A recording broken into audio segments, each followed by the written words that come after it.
Merhaba arkadaşlar. Bu videoyu satranç hakemi arkadaşlara Swiss Manager kullanımını konusunda bilgi vermek için hazırladım. Umarım işinize yarar. Öncelikle Swiss Manager sitesine nasıl ulaşılır? Program orada nasıl indirilir? İndirildikten sonra bilgisayarımıza nasıl kurulur? Bunu anlatmaya çalışacağım.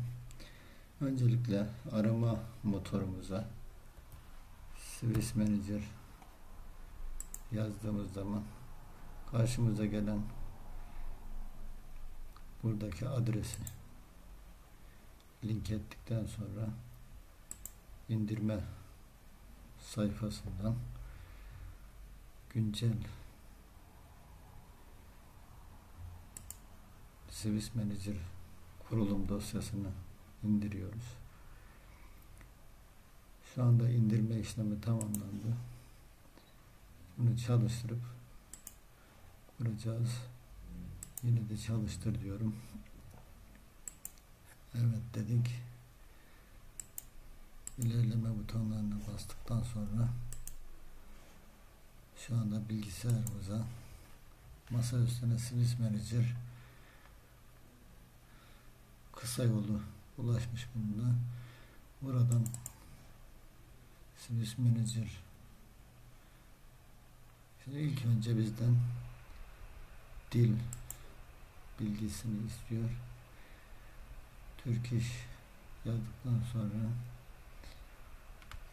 işaretledikten sonra kurulumu gerçekleştirmiş olacağız. Zaten onu işaretlediğimiz zaman üst tarafta Türkçe menüler ortaya çıktı. Burada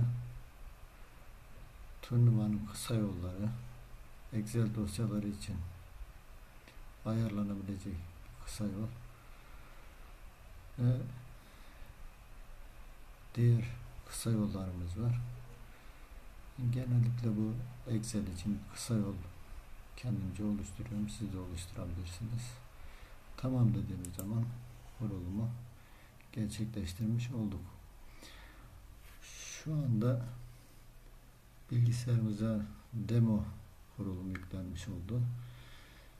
Demo kurulumda kısıtlı sayıda sporcu ve kısıtlı sayıda tur işlemi yapılabilmektedir. Demoyu tam sürüm haline getirmek için diğer seçeneğinden kuru işaretlediğimizde kullanım koşullarını şu anda görüyorsunuz. Demo zaten deneme sürümü olarak görülmekte. Kullanım koşullarını buradan işaretliyoruz. Kullanım koşullarını kabul ettikten sonra bizden bir şifre isteyecek. Bu şifreyi